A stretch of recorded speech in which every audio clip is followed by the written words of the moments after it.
yeah, that's a boa python right there. Oh yeah. All right, three, two, one, get into it. Canyon is selling some bikes through Amazon. That is a pretty crazy headline right there. I know a lot of you guys watch my channel for the high end stuff, the breaking news and stuff like that. But Canyon has been on a tear lately in terms of marketing. They do a really good job with direct consumer bikes, and now they even have a plus one added to their deck of hand. They're now selling on the biggest e-commerce platform out there, being Amazon, which is insane. Us as retailers have been talking about this quietly, but you guys have no idea the power of Amazon. How many people that are not even into bikes who are just scrolling at Amazon for no reason at all when they have no business buying anything, they just scroll, they see something they might like, and it goes into their cart. So this has a huge outreach to a entirely new customer base. And right now they're just doing some bikes, as they say. They want to keep their top tier stuff, like their Canyon Aero Roads, like their high end road bike, their flagship stuff. That's still going to be only available on Canyon.com, direct consumers. But this is pretty crazy because it puts their foot in the door to Amazon. And if they have a success rate with it, I mean, I don't see them being like, hey, why not explore a little bit more into this option and going forward with other bikes out there. As far right now, if we go on over to Amazon, which I was surprised at how fast they're already on the website. I'll give you guys a little ASMR from my keyboard right here. Listen to this.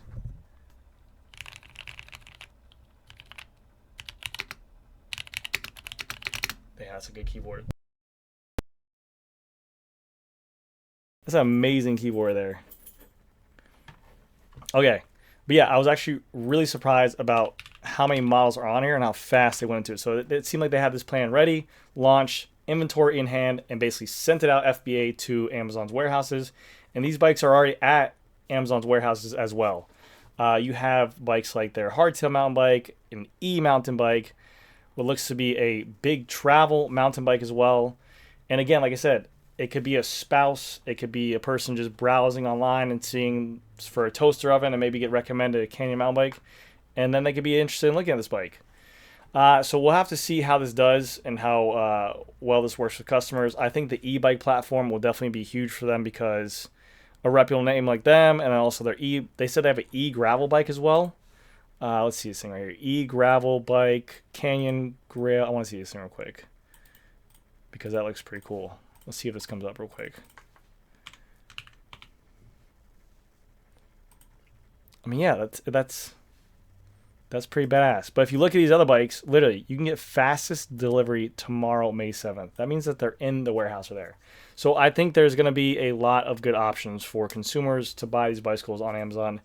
And it's a good move. I mean, like I said, respect is given to them. It is something that is another leverage to them to go ahead and get on top of retailers, and it kind of stinks saying that. But will this hurt their reputation going forward? Because of the fact we've seen other big businesses out there beforehand, Specialized being one of them, going to a big box store like a Walmart, that didn't end too well for them. Same thing like Intense as well. Intense mountain bikes. They went into Costco, and now they're known as the Costco bike. And people, even customers who own the bike, I remember this customer who came into me. He's like, "Oh, I just picked this thing up at Costco. Had no idea about the bicycle." And he's like, "Yeah, I don't know if it's a good brand or not." And Intense is a really strong brand. They make really nice mountain bikes, but they got this reputation as a Costco bike. So if you have a really enthusiast who rides in the sport, they're probably gonna rip on you for buying a Costco bike. But now, even that's when I talk about it. I did a video on a Canyon bike recently. I was like, "Oh, this Canyon Grail is a great bike, blah blah blah," and some guys like, "That's an Amazon bike." I was like, "All right, well that's where it's gonna go." But who knows what the future holds? I definitely think it's a step in the right direction for Canyon. Putting any kind of product on Amazon is no slap in the face to anyone. It's one of the biggest e-commerce websites out there for consumers to go ahead and scroll through.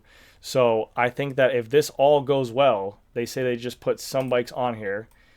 Why would they not explore other options? Maybe with lower tier road bikes, lower tier gravel bikes, if the product delivers on there. They also expanded recently, later last year, service partner network by adding 28 REI co-op locations. So now they have literally If you go to your bike store and they say, get the hell out, we don't want to work on Canyon, now you can literally go to an REI, get Canyon service, Canyon parts, everything from them. So Canyon is really doing this direct to consumer really, really good, and also giving outlets to consumers who want to go ahead and go into a brick and mortar like REI, or maybe even get the Amazon service, which I'm sure if you bought this bicycle, there'll probably be an option soon saying, do you want this bicycle built up by a professional, add to the cart of $100, and then they send someone out. So that's a wild thing for a company. But just a little bit of a, yeah, I was blown away by that. I mean, Amazon is massive, and I was not expecting a big brand like Canyon to get into there. So let me know what you guys think down in the comment section below. Also, a quick touch up on this as well. Specialized has now have tariffs on their bicycles, but they did a pretty good job at it in that matter. No one likes paying extra money. It's not them increasing the price. It's obviously the government in the situation for American buyers. But pretty much all their products of bikes that are already in the USA warehouses, like if you go to a Specialized Tarmac and you want to buy an S-Works SL8, there is no tariff on any bike. This bike is in their warehouse, so they're not charging a tariff, which is really cool. Good on them.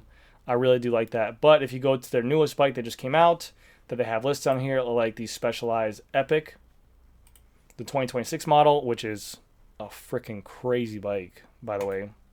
$14,500. You get the whole electronic suspension, and also they equip this with the brand new World Cup wheels with carbon fiber spokes. Literally a sub 1,000 gram mountain bike wheel. It comes in like $990 or $980 for a freaking mountain bike wheel, which is crazy.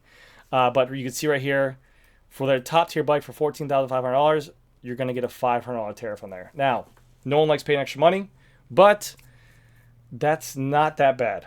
I mean, everyone was thinking it was going to be 10% of the total retail price. Even I thought that as well. But they're doing their best to go ahead and try and control these. And if you go down to a different bike as well that's a little bit cheaper, their Pro model right here, that's $10,000. They have a $350 tariff on there. So it's not that bad. But I did notice another thing as well. Maybe they're working this into it. The Revol Rapide cockpit that was always $600, it was $599, has now gone up in price to $700. And I think that's just incorporating the tariff aspect of it and just including that in the price because there's no tariffs on here. But yeah, they upped the price to $100. It was a really highly demanded bar. Who knows how that's going to be. But so the most you could expect to pay on tariffs probably across the board with other companies on like a $14,000 bike is looking at to be $500. So keep that in mind. And it's I like to say it's not as bad as it seems, but no one likes to pay extra money. But it's pretty well managed. But anyways, guys, let me know what you guys think of this video. Thank you again so much for watching. And I'll see you guys in the next one.